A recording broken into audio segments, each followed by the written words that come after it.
चलिए मैं बात करती हूँ बाबा साहेब के बारे में। आप कितने लोग बाबा साहेब के बारे में जानते हो? आज उनके बारे में विस्तार से बात करते हैं। क्यों हिंदू से बुद्ध धर्म अपनाए। साल था 1956। जगह थी नागपुर की दीक्षा भूमि और दृश्य था इतिहास का सबसे बड़ा सामाजिक परिवर्तन। एक तरफ भारत के संविधान निर्माता डॉ भीमराव रामजी अंबेडकर और दूसरी तरफ लाखों दलित समाज के स्त्री पुरुष। सभी एक साथ खड़े थे, एक निर्णय के लिए, एक ऐसे निर्णय के लिए जिसने सदियों की जंजीरों को तोड़ दिया। उस दिन हिंदू समाज के अछूत कहलाने वाले लोग बुद्ध के धम्म में दीक्षित हुए। लेकिन सवाल यह है क्यों बाबा साहेब और उनके साथ लाखों दलितों ने हिंदू धर्म छोड़ दिया और बुद्ध का मार्ग अपनाया? बचपन का दर्द और जाति का जहर। भीमराव का जन्म 14 अप्रैल 1891 को महार जाति में हुआ। उनका बचपन अपमान और भेदभाव से भरा रहा। स्कूल में उन्हें कक्षा के आगे नहीं बैठने दिया जाता था। जब प्यास लगती तो कोई ब्राह्मण बच्चा बर्तन पकड़कर ऊपर से पानी डालता, क्योंकि उन्हें खुद घड़े को छूने की इजाजत नहीं थी। मंदिरों और तालाबों पर उनका जाना मना था। सोचिए, एक बच्चा जिसने पढ़ाई में सबसे अच्छा होना था, उसे सिर्फ जाति के कारण इंसान से कम समझा गया। यही जहर उसके मन में गहरी चोट बनकर बैठ गया और वही चोट आगे चलकर क्रांति का बीज बनी। शिक्षा ने बदली सोच, लेकिन समाज वैसा ही रहा। अंबेडकर ने अमेरिका और इंग्लैंड से उच्च शिक्षा प्राप्त की। वे कानून, अर्थशास्त्र और राजनीति में विद्वान बने। जब भारत लौटे तो उनके पास आधुनिक विचार और ज्ञान था, लेकिन समाज की सोच नहीं बदली। उनके मन में सवाल उठने लगे, क्या जातिवाद और छुआछूत को सिर्फ शिक्षा और सुधार से खत्म किया जा सकता है? संघर्ष और आंदोलन। अंबेडकर ने हिंदू समाज को सुधारने की पूरी कोशिश की। 1927 महाड़ सत्याग्रह, जहां उन्होंने दलितों को सार्वजनिक तालाब से पानी पीने का अधिकार दिलाने के लिए आंदोलन किया। 1930 कालाराम मंदिर सत्याग्रह, दलितों को मंदिर में प्रवेश दिलाने का प्रयास किया। हर जगह उन्हें और उनके अनुयायियों को अपमान, हिंसा और विरोध सहना पड़ा।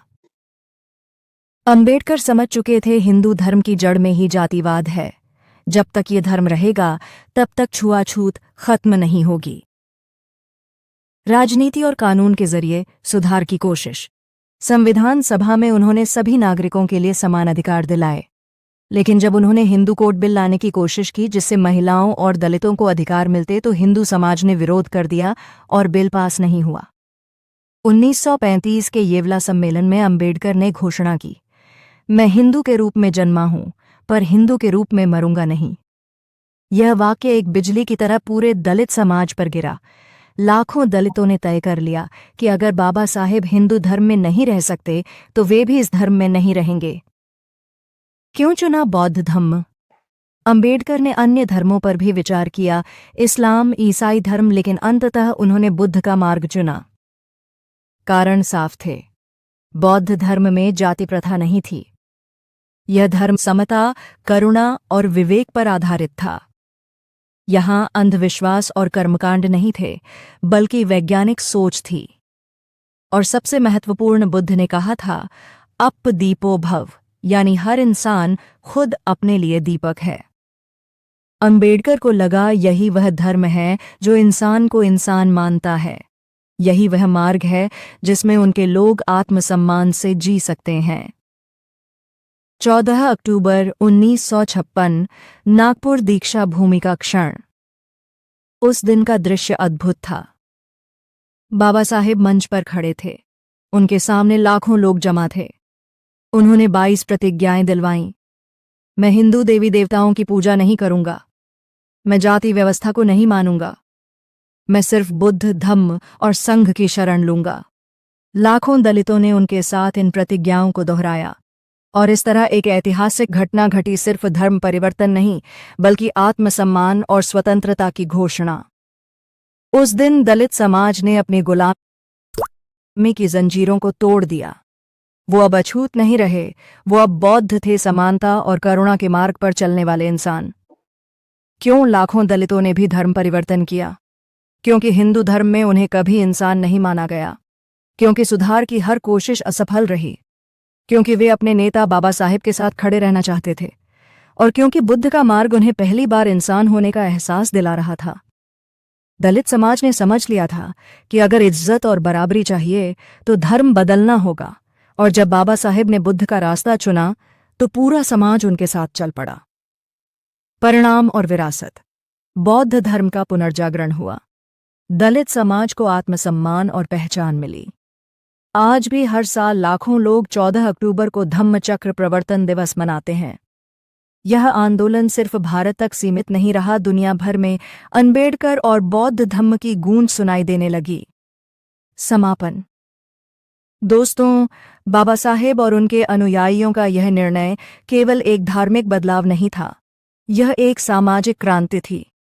यह एक पुकार थी, इंसान की पहचान उसकी जाति नहीं, उसकी मानवता है।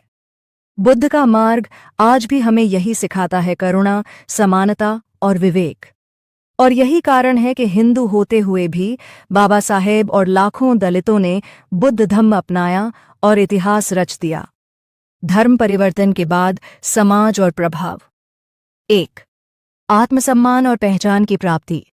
दलित समाज ने बौद्ध धर्म अपनाकर पहली बार अपने जीवन में गर्व और आत्मसम्मान महसूस किया। मंदिर, तालाब और सार्वजनिक स्थानों पर अब उनके लिए बाधाएं नहीं थीं। महिलाओं और बच्चों ने भी समान अवसर प्राप्त करना शुरू किया। सोचिए, वह समाज जो सदियों तक अपमानित रहा, अब खुद को स्वतंत्र और सम्मानित महसूस कर रहा था। यह केवल धर्म परिवर्तन नहीं, बल्कि जीवन की पूरी दृष्टि बदलने वाला पल था। 2. शिक्षा और जागरूकता का उत्थान। बौद्ध धर्म अपनाने के बाद दलित समुदाय में शिक्षा के प्रति रुचि बढ़ी। स्कूल और कॉलेज में दाखिला लेने में बढ़ोतरी। युवा पीढ़ी ने अपने अधिकारों और सामाजिक कर्तव्यों को समझना शुरू किया। धर्म परिवर्तन ने सिर्फ आध्यात्मिक स्वतंत्रता नहीं दी, बल्कि यह शिक्षा और सामाजिक जागरूकता की चिंगारी भी थी। 3. सामाजिक क्रांति का विस्तार। नागपुर के आंदोलन ने महाराष्ट्र, मध्य प्रदेश, बिहार, उत्तर प्रदेश आदि राज्यों में दलित बौद्ध आंदोलन को जन्म दिया। लाखों लोग नियमित रूप से बुद्ध के उपदेशों का अध्ययन करने लगे।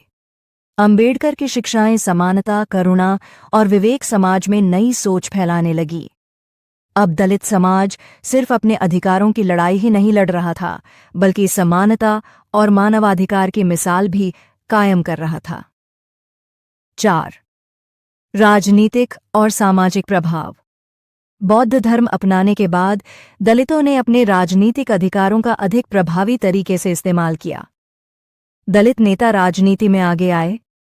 समाज में धीरे धीरे जाति भेदभाव कम हुआ और नई पीढ़ी में आत्मविश्वास पैदा हुआ। यह धर्म परिवर्तन केवल व्यक्तिगत नहीं था, यह एक सामूहिक सामाजिक क्रांति था जिसने पूरे भारत में दलितों की स्थिति बदल दी। 5. विश्व में बौद्ध आंदोलन का प्रभाव। भारत के बाहर भी अम्बेडकर की शिक्षाओं और बौद्ध धर्म की गूंज सुनाई दी।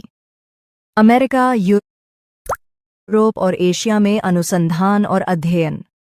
आज भी बौद्ध धर्म अपनाने वाले दलित हर साल 14 अक्टूबर को धम्मचक्र प्रवर्तन दिवस मनाते हैं। बाबा साहेब का निर्णय केवल भारत तक सीमित नहीं था, यह पूरी दुनिया में मानवता, समानता और करुणा का संदेश फैलाने वाला घटना बन गया। 6. विरासत और आज का महत्व। बाबा साहेब ने दिखाया कि धर्म का वास्तविक उद्देश्य इंसानियत है। दलित समाज में आत्मनिर्भरता और आत्मसम्मान बढ़ा। आज भी लाखों लोग अम्बेडकर के विचारों और बुद्ध धर्म की शिक्षाओं को अपनाकर जीवन जी रहे हैं। दोस्तों, बाबा साहेब और उनके अनुयायियों का यह निर्णय हमें यह सिखाता है कि धर्म का मूल्य केवल पूजा अर्चना में नहीं, बल्कि इंसान के सम्मान और समानता में है। हिंदू होते हुए भी बाबा साहेब ने बुद्ध धर्म अपनाया और उनके लाखों अनुयायियों ने उनके साथ कदम बढ़ाया। यही है सच्ची क्रांति, आत्मसम्मान, समानता और मानवता की जीत। दोस्तों, अगर आपको यह वीडियो पसंद आया हो तो कृपया हमारे चैनल को सब्सक्राइब करें और नीचे कमेंट करें, ताकि हम आपके लिए और भी अच्छी जानकारी ला सकें। आपका सपोर्ट हमारे लिए बहुत ज़रूरी है।